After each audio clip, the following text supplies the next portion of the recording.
CR337. This is Ricard Mitchell versus Member Select Insurance, and Member Select Insurance Company is third party defendant versus Selective Insurance Company of America, Nationwide Mutual Fire Insurance. Your appearance at this time, please. Well, plaintiff. Right. Any of the parties this matter? Go ahead, sir. Good morning, Your Honor. James Eckleberry, P78222, appearing on behalf of Plaintiff Ricari Mitchell. Thank you, Counsel. Good morning to you. For Member Select, please. Good morning, Your Honor. Heather Thatcher on behalf of Defendant Member Select. All right, and good morning to you as well. Your P number, if you will, for the record, please. 83844. All right, thank you. Thank you. So, who else do I have? Select Insurance, Nationwide Mutual. Go ahead with your appearance. Good morning, Your Honor. Leah Duras on behalf of Selective Insurance Company of America, P77166. Judge, that's too much noise. I don't know what that is. Mr. Wells, it sounds like you are on two separate devices. I am only on one device, sir. I think the feedback is coming from the person on the telephone. I think they just muted. Yeah, I muted them out. Okay, that's they were bouncing your sound all over the place. All right, good morning. Good morning, sir. Madam Reporter, you okay there now? Yes. Yes, I didn't know what that was. Somebody update me on this matter, if you will. Your Honor, can I just put my appearance on the record, please? Brandy Koretich, P61505 on behalf of Defendant Nationwide. All right, got you. Thank you. Thank you. Good morning to you as well. Good morning. Right. I know this is getting to be an interesting horizon with so many parties, third party complaints and so on and so forth. Somebody go ahead and kind of update Ms. Rose. I think you lead out this time. Ready. Yes, Your Honor. Again, this is Heather Thatcher on behalf of Defendant Member Select. I'm sorry, I don't know if you mentioned a certain name. I'm having a little bit of a trouble hearing you. All right, excellent. You can go ahead, if you will, Ms. Thatcher, if you would go ahead and update us as it relates to this. Sure. At our prior pretrial, you left open discovery until today's date. And at that time, you said that all dispositive motions would be noticed and heard today. You mentioned dispositive motions could be filed within the 28-day period ordinarily prescribed under the court rules, provided that opposing counsel did receive at least 7 days notice of the MSD, and that was done in this case. I did file a motion for summary disposition and provided notice to all counsel prior to the holidays. That's what did not jump out at me. Did anyone else file any motions in this regard? If I may, Your Honor, we had some difficulty in scheduling the deposition of plaintiff in this matter. We weren't able to get it scheduled until January 31st. So at this time, I believe myself and counsel for Nationwide, who have only recently been brought into this matter, we're hoping to get that done and to have some additional time to file any dispositive motions that may be available after that deposition was taken, because at this point in time, I think we need that deposition in order to have the support for our motions. Yes, Your Honor. And if I may, I had filed a motion to adjourn this pretrial and extend discovery so that we could get that deposition in and respond to any summary disposition motions that were filed.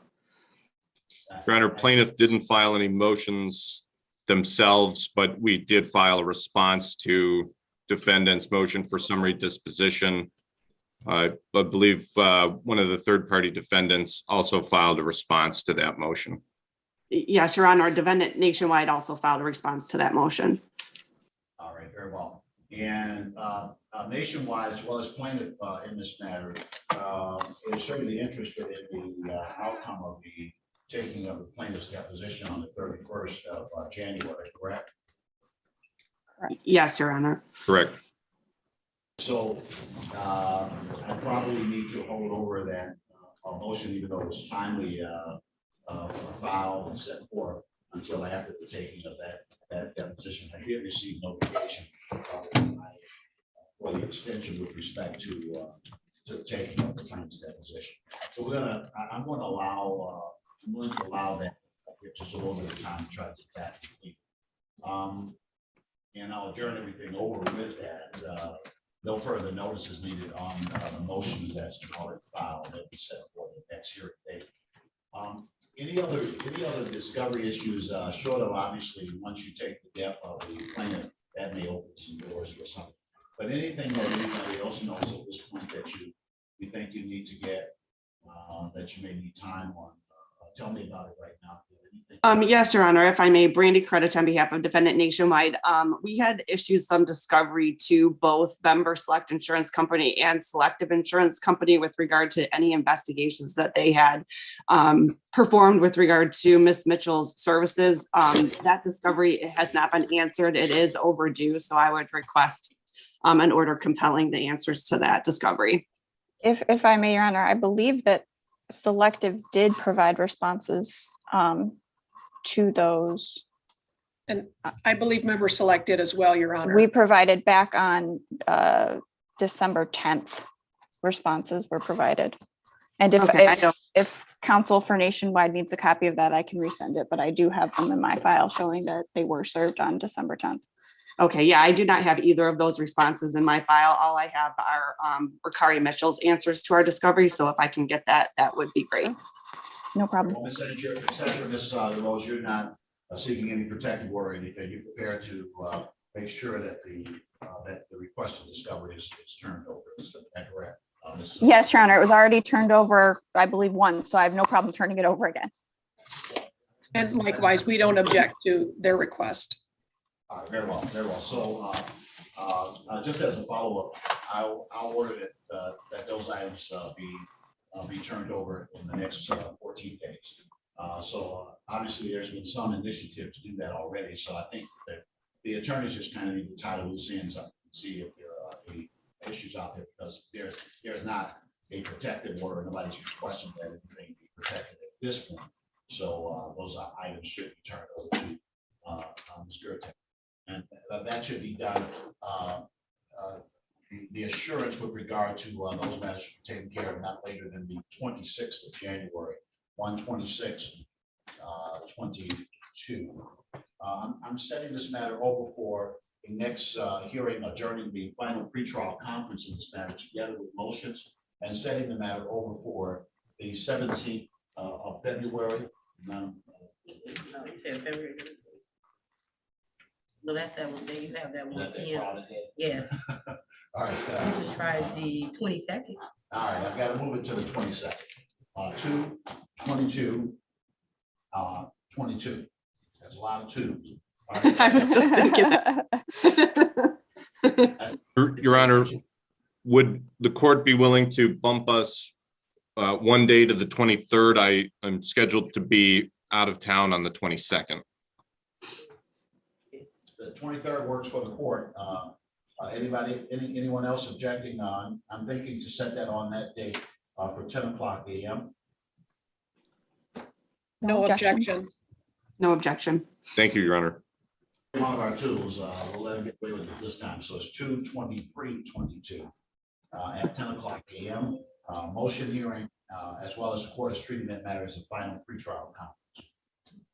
Thank you, Your Honor. And just to clarify, Your Honor, after we've taken that deposition on the 31st, are we still able to file dispositive motions if the grounds exist at that point in time with that 2-week notice?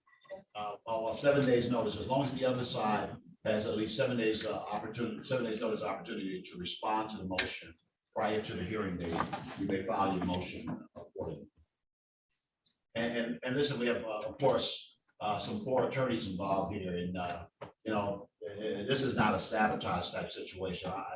Get your stuff in, set it up for hearing. Everybody knows what's coming. There's already one motion pending with some responses.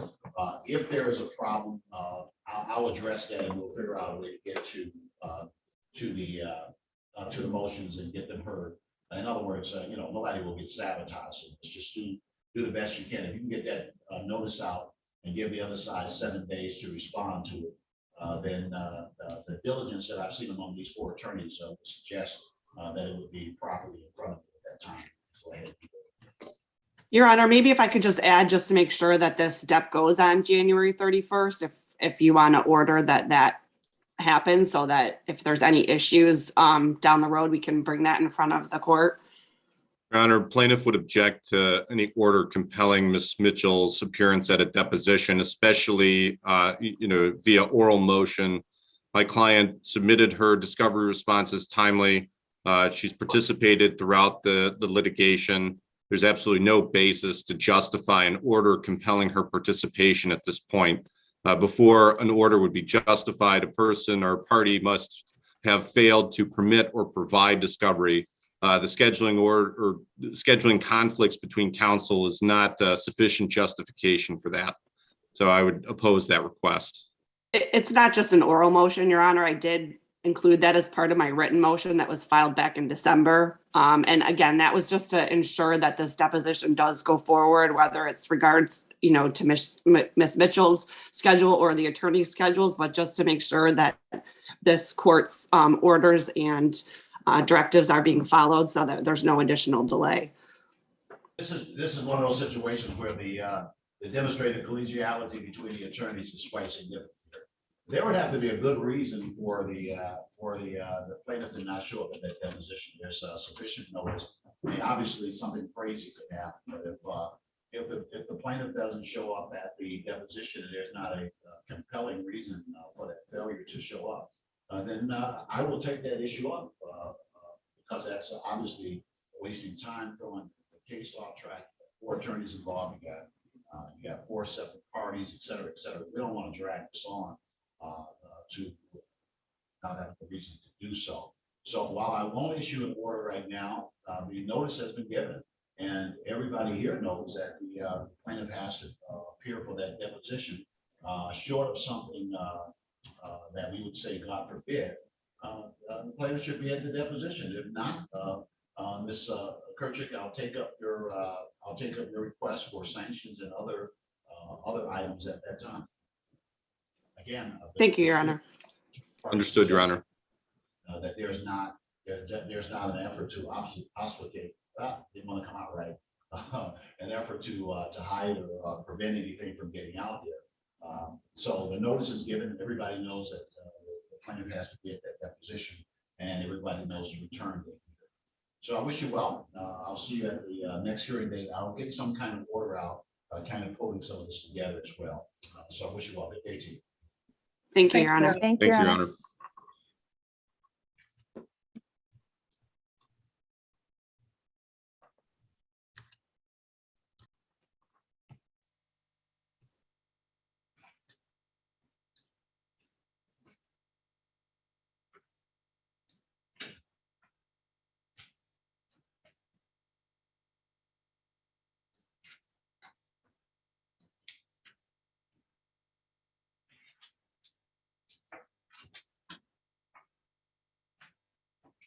All right, this is case number 21-151112. This is Jefferson Capital System versus Crystal Wilcox. The matters before the court at the conclusion of a discovery. The court set the matter on for a pretrial conference on today's date. All right, your appearance for the plaintiff at this time. Good morning, Your Honor. Navjot Francis on behalf of Plaintiff's Attorney of Record, P72322. All right, thank you, Ms. Francis, and good morning to you, ma'am. I'm looking now for Ms. Crystal Wilcox. If you're on the Zoom, please say something at this time. I am. I'm here, Judge. Good morning. All right, good morning to you, Ms. Wilcox. All right, so I see that.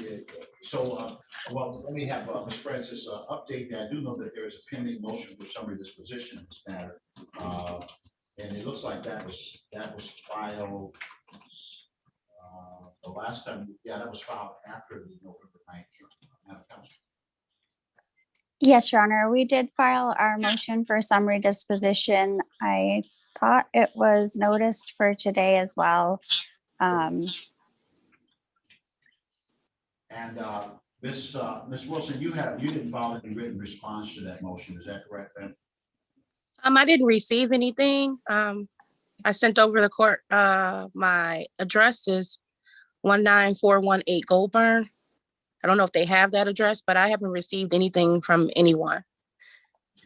All right, so the address that I'm looking at is an address on Shoemaker, apartment 204. That's Yeah, I think not, that address is from a couple of years ago. Before I've been here for almost 2 years, this address, and I've received court documentations before here. So I'm not sure why they have that address on file, Judge. all right. And I I believe haven't that, received anything.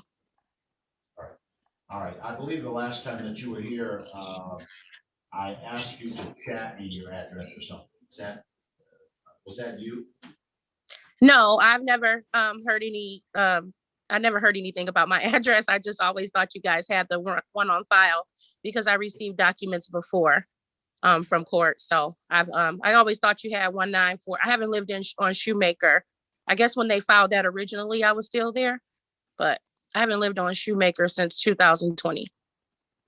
Okay, so the problem, the problem with this is that when you filed your answer to the complaint in July, you used that address on the document that you filed. Well, it was the same. It was the address that was on my ID at the time. But I've been in Goldburn, like I said, way before July.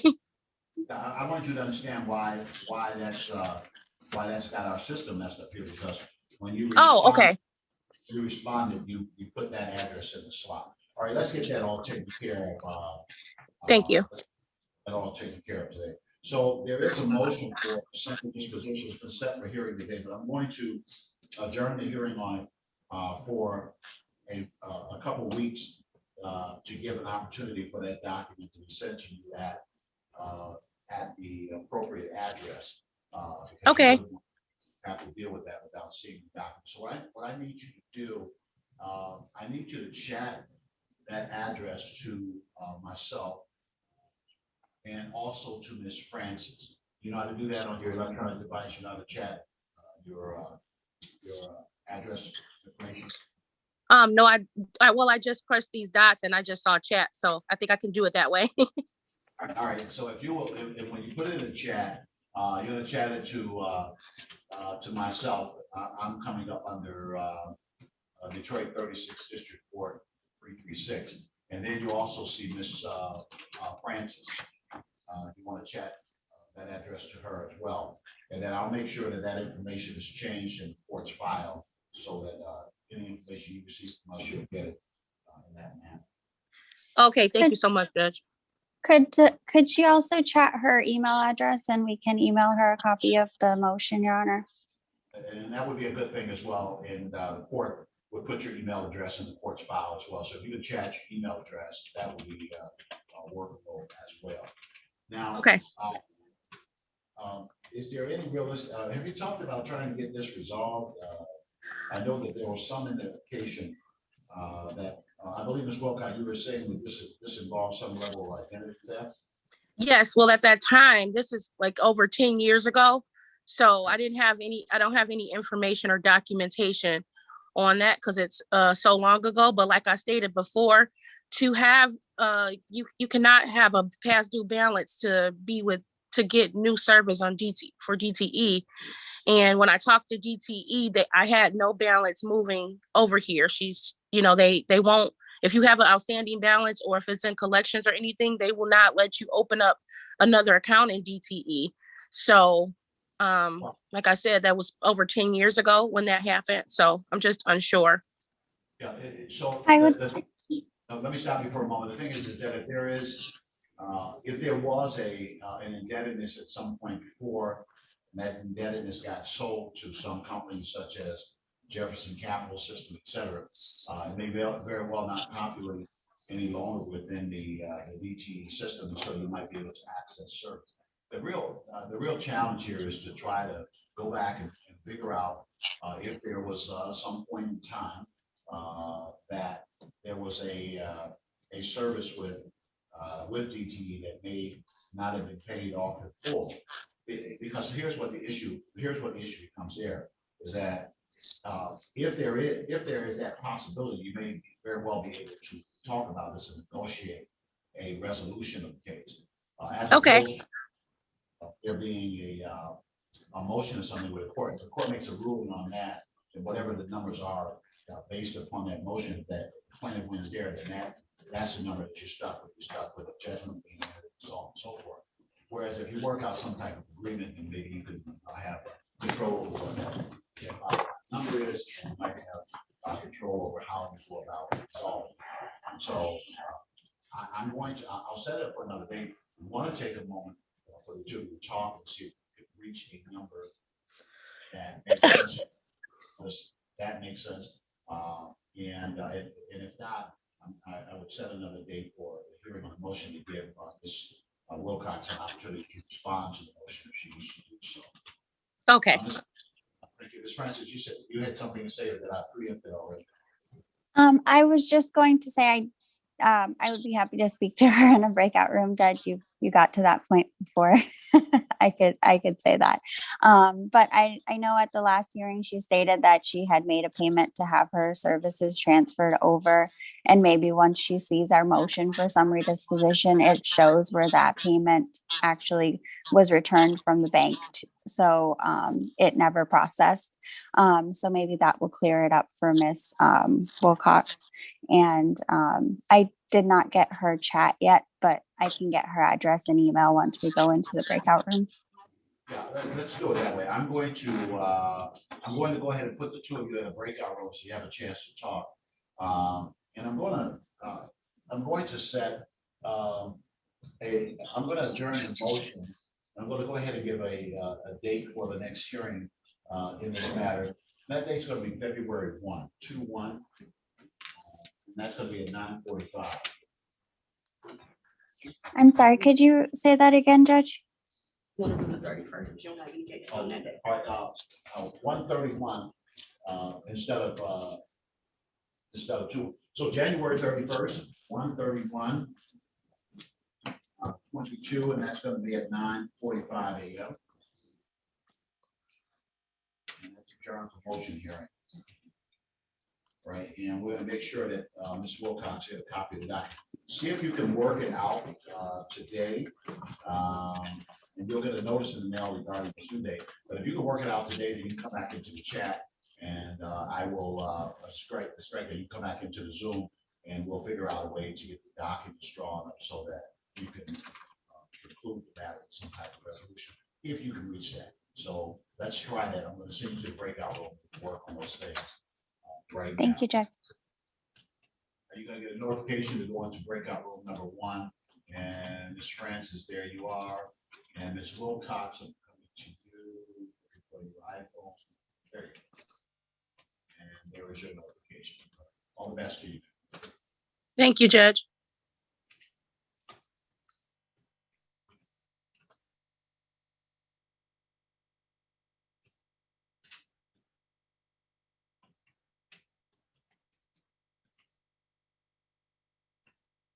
Just one moment, everyone.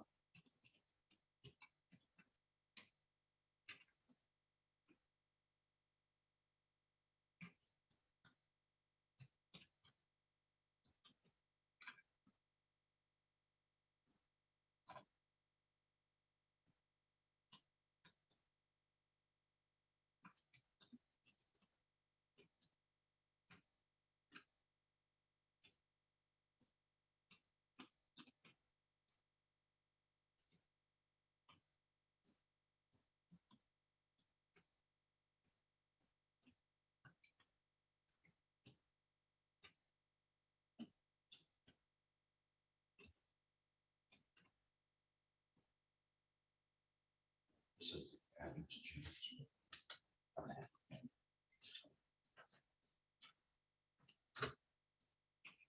All right, thank you for your patience. The court now looks to the file 21-165-155. This is LBNB Funding LLC versus Josephine Davis.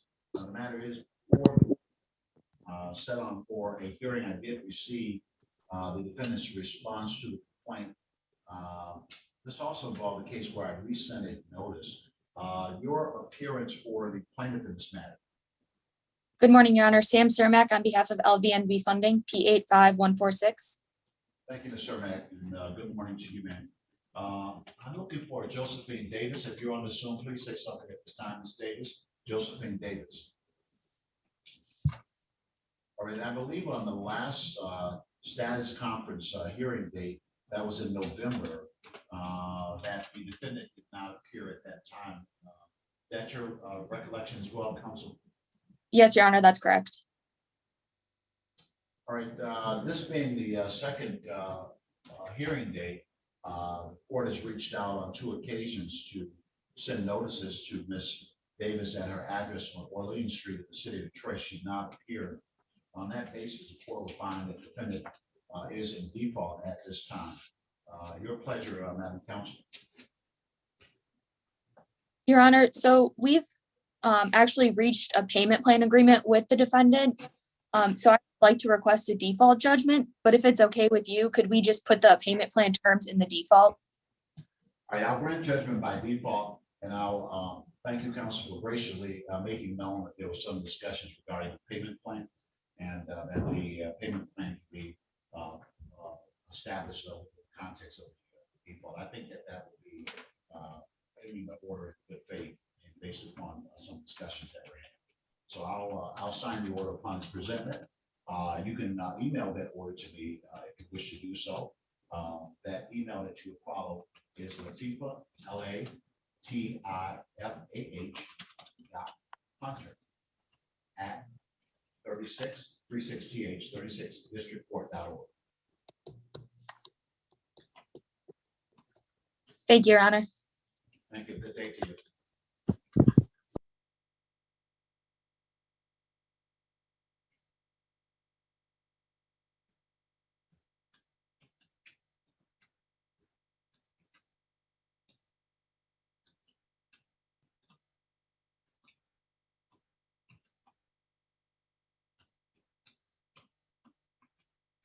The court now calls case number 21-166461. This is Kevin Crawford, DOPC versus City of Detroit.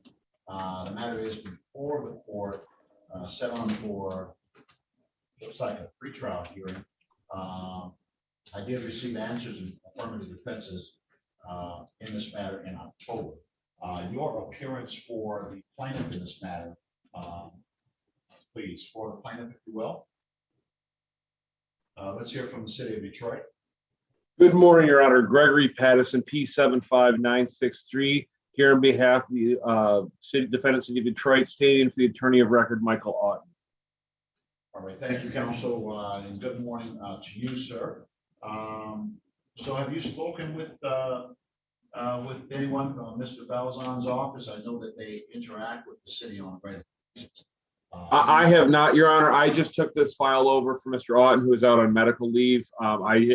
This was the first notation in the file for me, so I have not spoken with plaintiff's counsel, no.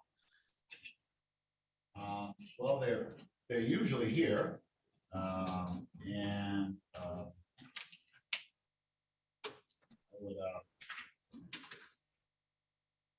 I would likely go ahead and set it over for another date under all of the circumstances. Doesn't look like there's been much movement. All I see is the complaining and of course the city's response to the same. So let me set it over, council, and we'll renotice it to Mr. Balzon and see if we can get him in here in short order. So I'm going to go ahead and set it over for the 31st of January, if that works for you, January 31st at 9:30 a.m. Yes, Your Honor, that works just fine. At 9:30? Yes, sir. Yes, sir, that works just fine. All right, thank you, counsel. Thank you, Judge.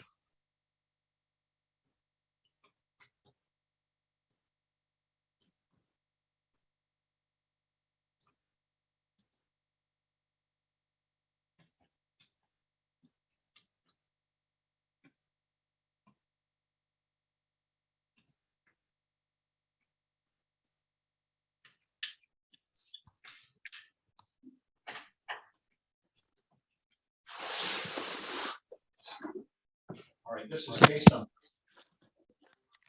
21-1-5-11. This is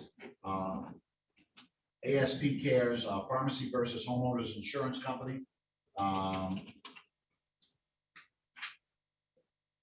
Strike that. And your appearance for the plaintiff regarding this matter, Counsel. Good morning, Your Honor. Helen Cooley on behalf of plaintiff P84581. Good day to you, Ms. Cooley. And for the defendant in this matter, please. Good morning, Your Honor. Jaleese DiBiase on behalf of defendant P79916. All right, and good morning to you as well, Counsel, and welcome back on this matter. I had the two of you here not long ago, but someone go ahead and update me on where things are with this. Well, Judge, as you said, we were recently here on our summary disposition motion hearing that was back in November. Since that time, we have filed a motion for stay of proceedings.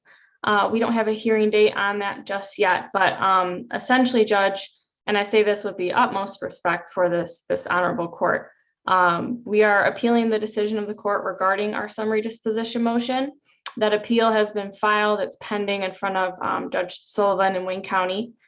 And we are appealing the decision. We believe that the case law shows auto owners was entitled to an IME, can suspend benefits, and that dismissal is a proper remedy. So we are asking for a stay of all proceedings here pending the outcome of the appeal, since it doesn't make much time to spend time and resources on this matter when the appellate decision could alter the course of this case.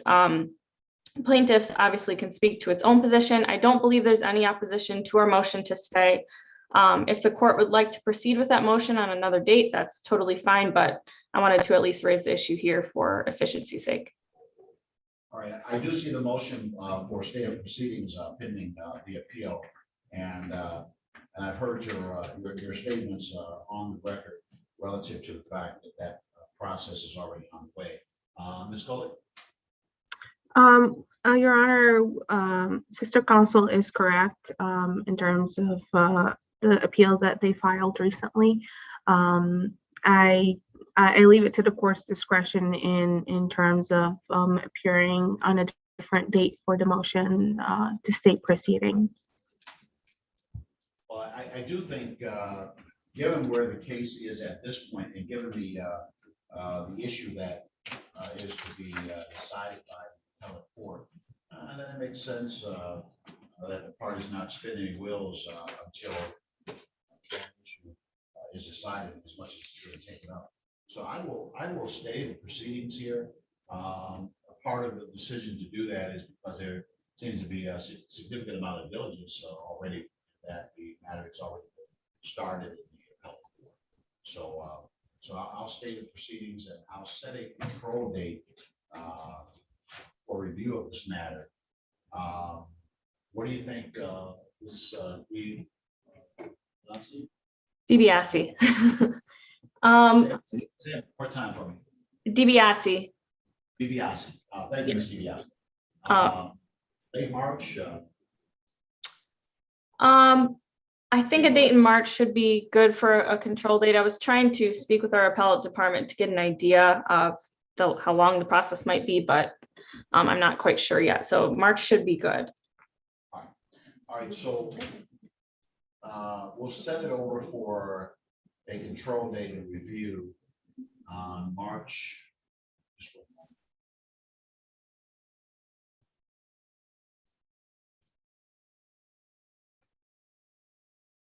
I'm looking at March 28th, Monday, March 28th.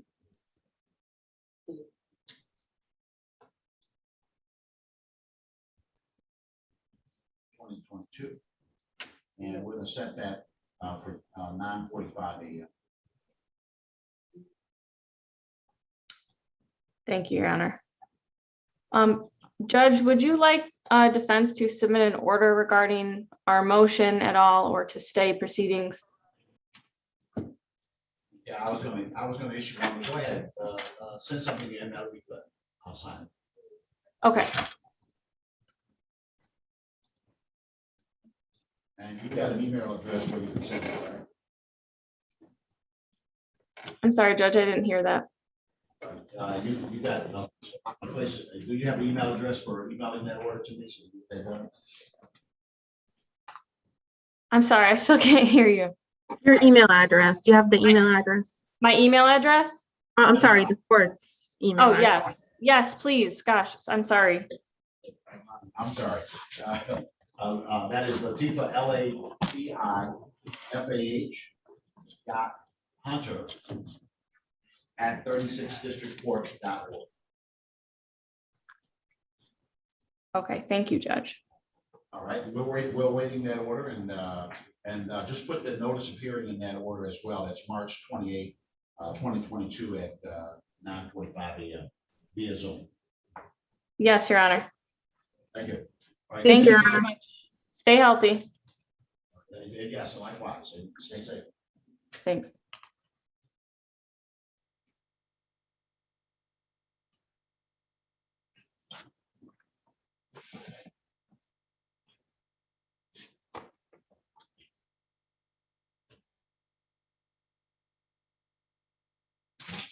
All right, this is case number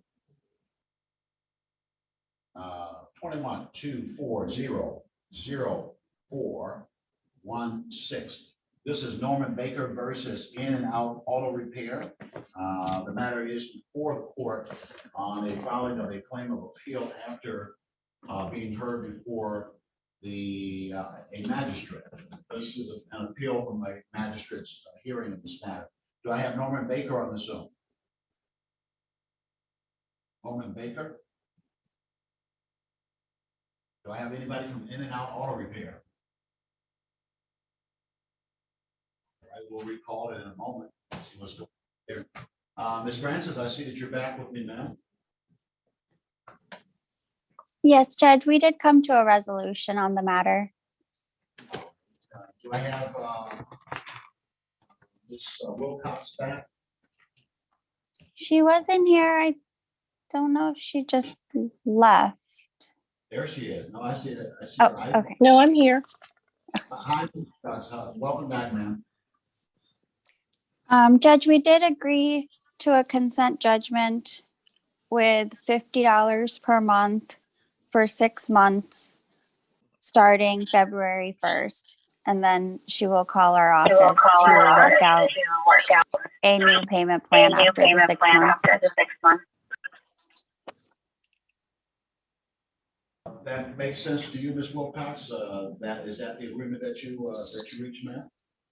Yes, we did. I just wanted to ask her, is it okay if we start on every 11th, since it'll give me 30 days since I just started this new job? So it'll be each 11th day of the month, if that's okay?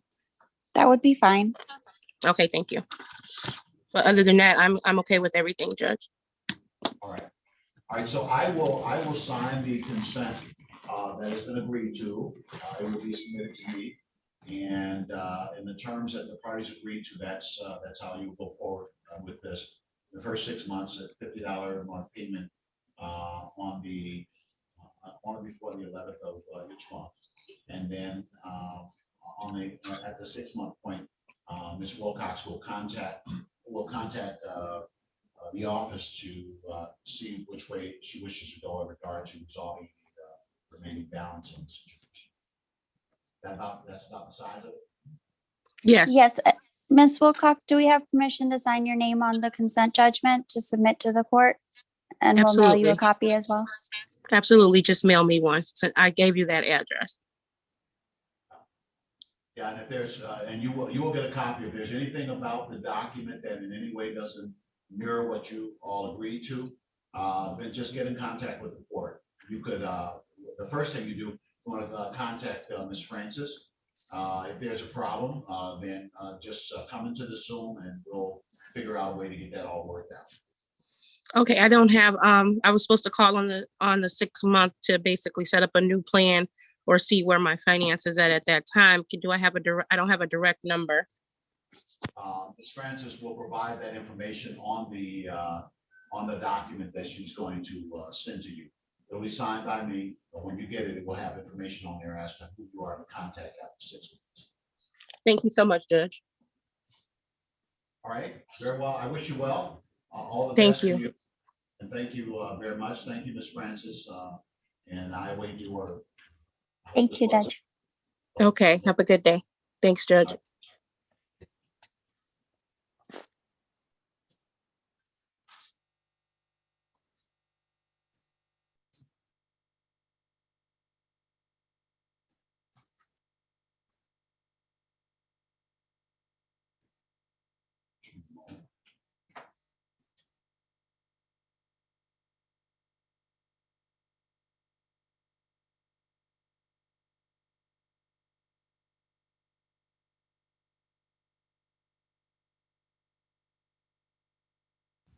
You are unmuted. Good morning, Judge. This is Ali. How are you? Just one moment, sir. Just one moment. From in and out.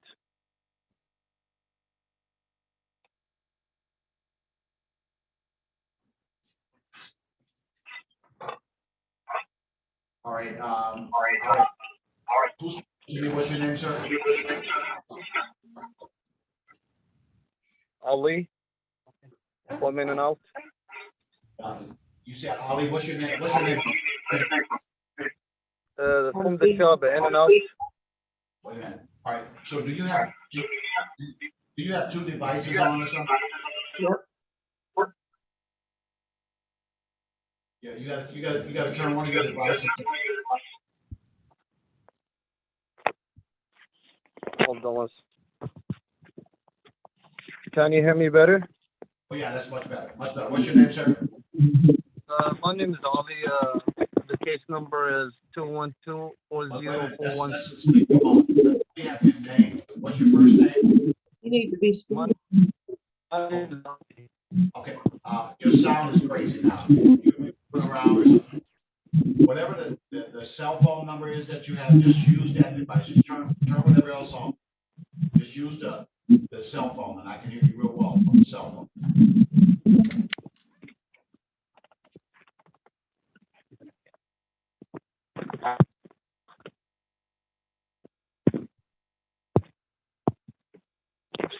Hello, can you hear me, Judge? I hear you very well. I'll start out by telling you your name. What's your first name? My first name is Ali. Ali. And last name Ali. Al-Humadi. Homadi. Yes, sir. That's A-L-H-U-M. Spell that for me. A-L-H-U-M-A-I-D-I. All right, got you. And are you here regarding in and out auto repair? Yes, sir. Okay. All right. So you either own a place or you work there. Is that what it is? I work there. Okay. All right. So I'm looking for Norman Baker, and it looks like Mr. Baker has not shown up on this matter. The case was set for 10 o'clock a.m. So I'm going to call his name a couple more times. Norman Baker, if you're anywhere on this Zoom, please say something at this time. Mr. Norman Baker. All right. Inasmuch as Mr. Baker has not appeared for this hearing, the court is going to deny the appeal at this time. So the effort by Mr. Baker to appeal this matter, because of the fact that he has not shown up, that appeal will be denied at this time, and this case is dismissed. All right. Good day to you, sir. Thank you very much, Judge. Thank you. Yes, sir. Thank you. So we dismiss? That case is dismissed, sir. Yes, sir. Thank you very much, sir.